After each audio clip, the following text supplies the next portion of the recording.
নমস্কার বন্ধুরা, সবাই কেমন আছো? আই হোপ সবাই অনেক ভালো আছো, আর আমিও খুব ভালো আছি। চলে এসেছি রোজ দিনের মতো আবার একটা নিউ মিনি ভ্লগ নিয়ে।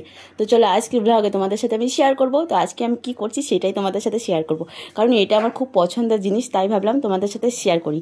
তো যাই হোক, দেখতে পাচ্ছ এখানে নিয়ে নিয়েছি বেল।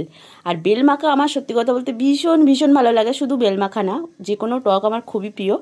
তার জন্য বরমশাই কিন্তু ডিউটি থেকে আসার সময় নিয়ে এসেছিল আমার জন্য। আর এই বেলমাখা রেসিপিটা কিন্তু আমি তোমাদের সাথে শেয়ার করেছিলাম বকখালিতে গিয়ে। যাই হোক, সেইভাবে কিন্তু আমি ট্রাই করেছি, জানি না কেমন হবে।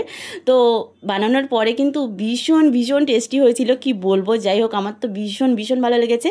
আর তোমাদের কেমন লাগলো আজকের ভিডিওটা অবশ্যই কিন্তু কমেন্ট বক্সে জানাবে। আর কারা কারা বেল খেতে ভালোবাসো অবশ্যই কিন্তু কমেন্ট করে জানাবে। তো চলো, যারা ইউটিউব থেকে দেখছো চ্যানেলটাকে সাবস্ক্রাইব করে দাও, ফেসবুক থেকে যারা দেখছো চ্যানেলটাকে ফলো করে দাও। আর ভিডিওটা ভালো লাগলে বেশি বেশি করে শেয়ার করে দেবে। চলো সবাইকে টাটা।